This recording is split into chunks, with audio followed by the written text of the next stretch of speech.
girl, Meghan Markle. Seemed like a nice lady. Just complaining. I was like, didn't she hit the light skin lottery?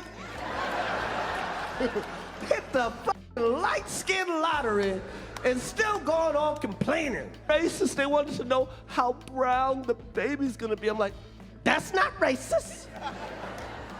Cause even black people wanna know. It's gotta sell the mommy lifestyle. And it's gotta be all about me. But not seem like it's all about me. Meghan was put on the laughter table and served to the audience during Chris Rock's special. The moment Chris Rock stepped on that stage, Meghan should have turned off the Wi-Fi as quickly as possible because this roast from him was so brutal and flawless that everyone knew the instant Chris dropped the mic, it was going to go viral instantly.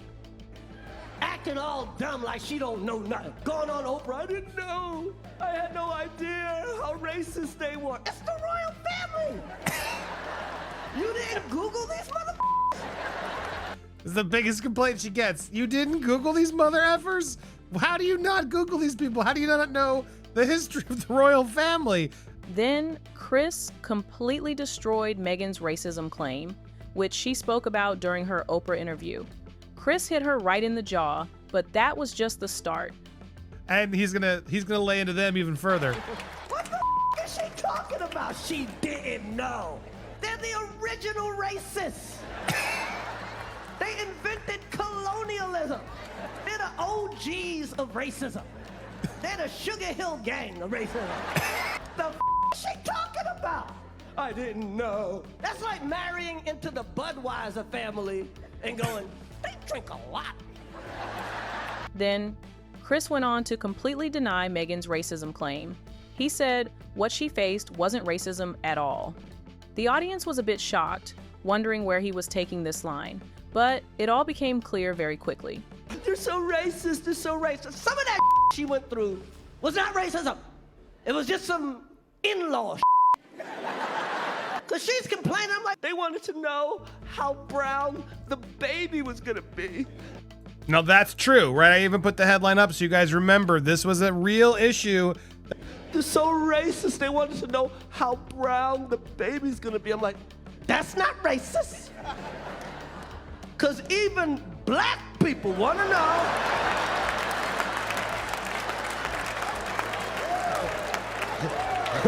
How brown the baby gonna be? Chris was able to turn her serious claim into material for laughter and entertainment.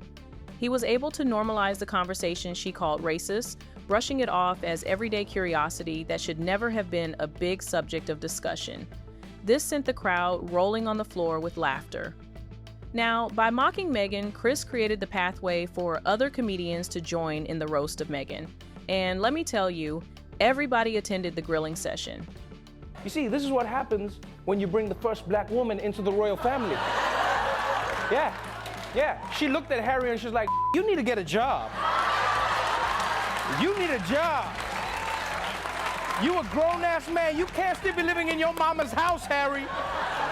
I watched the Harry and Meghan Netflix documentary. Now, I'll be honest with you, before I watched it, I was not a fan of theirs. Now I've actually heard their side of the story, I f***ing hate them. If you haven't seen the documentary, lucky you. It was like comedians wanted to make sure that Harry and Meghan needed to suffer the same way people suffered after watching their Netflix documentary. Simon Brodkin was one of the comedians who decided to, shall I say in Harry's language, pull the pin on the fun grenade. Ginger Royal meets fit American actress. She then discovers that everything is so unfair. He then discovers that racism is actually a bad thing. And then they complain about everything. They were complaining they had to pay for their own security. They were not happy about that. Yeah, they were very worried about their safety, which I get that aspect of things. After 6 episodes, I wanted to attack them. I started off, I wanted to like them. They were making interesting points about racism and misogyny, but then they start calling each other H and M, and I just thought, oh, do f*** off. Honestly, by the time Harry was describing a particular date with Meghan as the night they, quote, pulled the pin on a fun grenade, I actually started rooting for Prince Andrew. Animated shows didn't let this slide either, as they also joined in the roast. An animated series about Prince Harry came out, and the first point of call was to mock Harry's greed. They portrayed him as so obsessed with money that he had to leave royalty and its duties, scrambling for deals with full force just to keep up his lifestyle. Well, I think it's important we do this ourselves, Harry, and not live off your family. I agree. We'll just have to find a way to make £50 billion on our own. The series continued by depicting Meghan as someone desperate for fame. The cartoon showed her as constantly searching for the spotlight, willing to jump on any show as long as it could keep her relevant long enough. Meghan Markle to join the 11th season of The Real Housewives of Beverly Hills. Ugh, so thirsty for any kind of attention. I would die before I would be on her reality show. But the cartoon didn't end there. It carried on by portraying Harry as hypocritical and a skilled pretender. He was shown as pretending to cut ties with the royal family while still profiting heavily off those same royal connections. I'm here to tell my truth and make a ton of money out of podcasting, as I don't have any discernible talent. They roasted him for cashing in on the very family he publicly criticized, showing him as insincere and opportunistic. And to be fair, the cartoon suggested he used that opportunity very well. Harry, how do you stay at the top of the middle of your game? Well, Pads, an early start's important, so my butler Perkins gets up at 5 a.m. and does a 10k for me.